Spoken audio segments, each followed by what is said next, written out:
big thank you to Boba Tech for that gorgeous intro footage. Ladies and gentlemen, may I present to you the Nomad from Consolidated Outland. And this is a very, very interesting ship. I had my concerns and I was very curious about, first of all, come on, Elite Dangerous, the ASP, this is totally a beautifully redone ASP with an interior.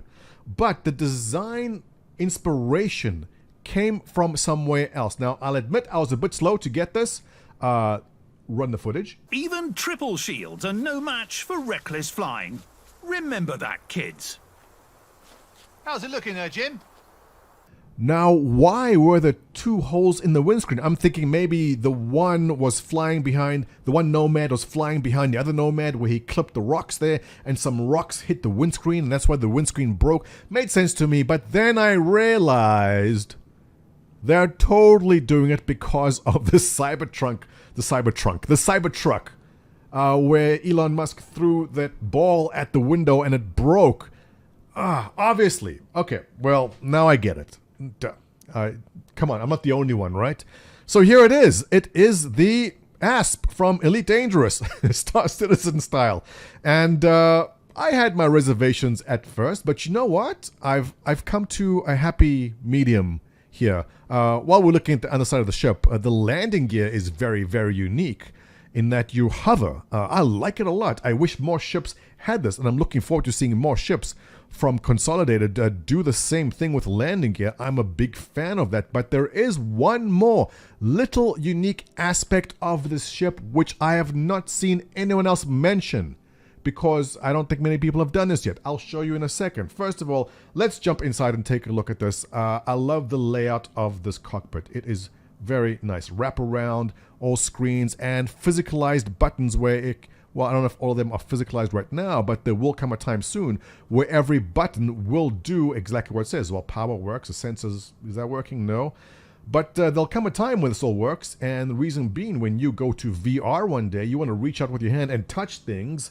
This HUD here is ready for it. Very exciting stuff. So let's get out of the seat and take a look at the rest of this ship. Off we go. First of all, cockpit sealed from the rest of the ship. Nicely done. And before we leave the cockpit, take a look at the textures on this chair. I love looking at textures. You know, I know the material design artists spend a lot of time to get this just right. So, I mean, there's no question that's leather. And it's nice premium stitched leather. I mean, you can almost smell it. I hope that's what you're smelling, if you do sniff. And the controls built into the seat, the HOTAS and the throttle built into the seat itself like that. I like it. I like it a lot. So if you are very much into your immersion and role-playing, you can very easily copy this design and fit your chair to look like this, I guess. Very cool cockpit, simplistic, has everything where you need it. I like it a lot. Let's take a step backwards. And door access, brightly lit up. You know, my comment in the previous video about the Mercury Starrunner was the open button on the door is small. Can you make it bigger? Check it out. Consolidated does it right with a big honking door access button there. You can't miss it. It is beautiful. Moving on, as you walk out the cockpit, the living quarters. Perfect. I hate the large ships where you have to leave the cockpit and take a 5-minute walk so you can get to a bed logout. In this ship, you don't. It is right there. Obviously, notice the very angular design from the outside. Translating back to the inside, I sound like a morphologist now, except with a nicer voice. So here's the bed. Obviously, bed logout available, and it seems to be that the person who sleeps here is very much into education with a nice little flower plant. Another book over there about programming of some sorts. And this obviously does not belong to me. I don't have hair, which raises the question, why is that there? It is a mystery we will solve one day. On this side, you have your kitchen. Now, you will have all the things you need for survival here. Your water, your food. As you can see, I am currently getting a little bit dehydrated. But check this out. All right. Kudos to whoever designed this, because... and everyone who goes to the gym, you got the same setup here. You got your protein and your pre-workout NO Explode Blueberry, my favorite. But a protein and a pre-workout mix always live together. Whoever did this knows their stuff. Congratulations to you.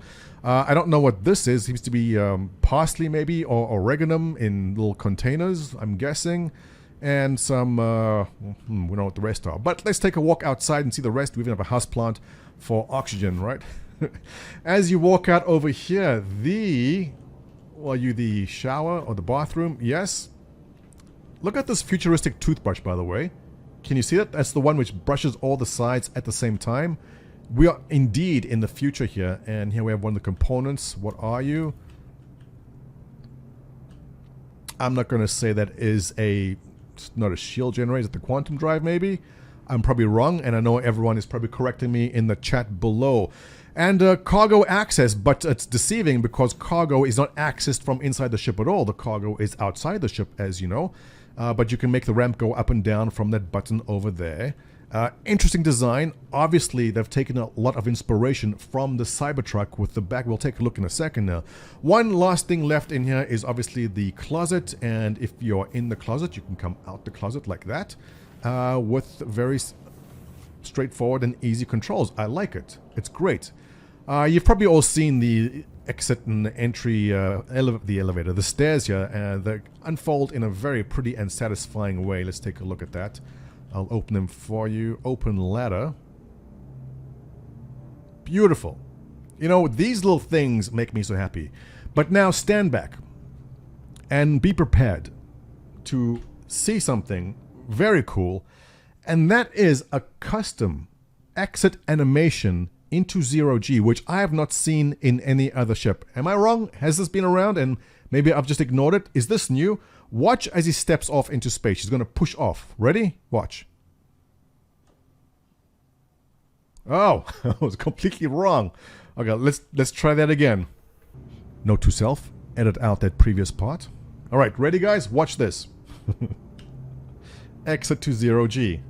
And watch from the outside. Watch. There you go. A custom little animation for pushing off out of the ship. Great. Such a small little thing, but I have not seen it anywhere else. So while we're outside, let's take a look around.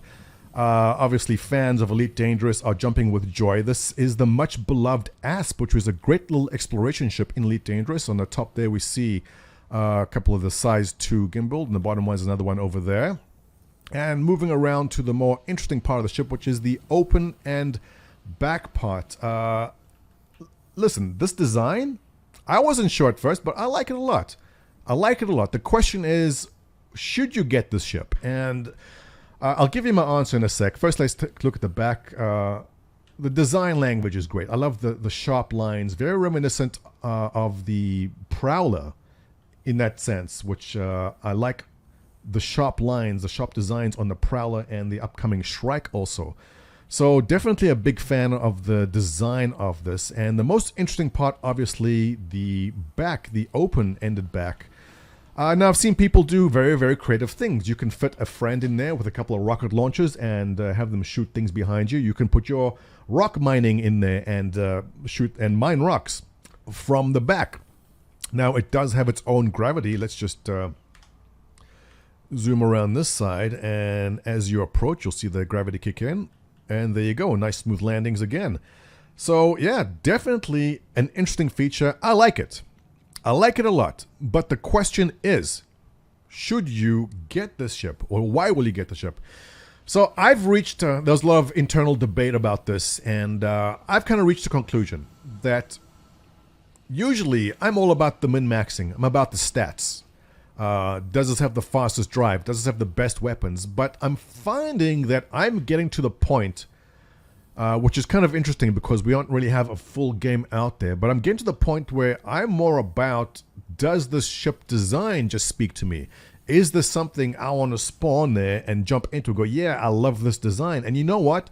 It does.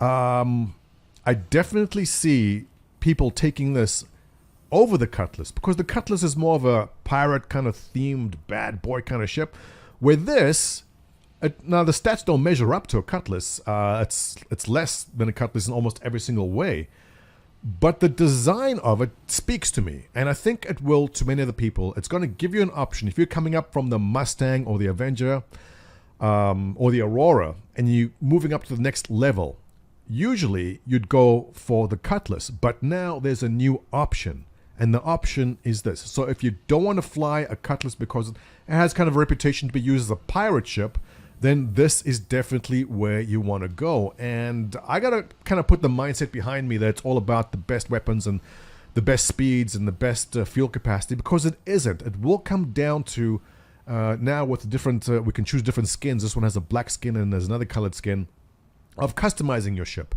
And I feel the customizations with the hull and whatever you can customize on the inside will give people a feel that this ship is a lot more close to what they want to travel in, just where size matters, where size matters. There will be jump points which only allow certain size ships. So if the size 2 is the maximum size, you can trust that a lot of people will be choosing this as the size 2 go-to ship. So that wraps it up with my opinion. I was skeptical. I did not see myself being interested in any starter ship. And as I've mentioned before in the past, starter ships are very cheap and easy to buy in the game itself. So if you are buying this as an LTI token, go for it. But I think you'll be surprised that it may just stick around in your hangar as a ship you use also. I love being able to fly out, park somewhere, sleep in a bed, wake up, respawn in the game where you left off. And having a bed log out in a small ship like this definitely does it for me. Alright guys, let's wrap it up. If you enjoyed my content, give me a thumbs up. Your comments below, always appreciated. Feel free to share this video with your friends. It helps a lot. I will catch you in the next one.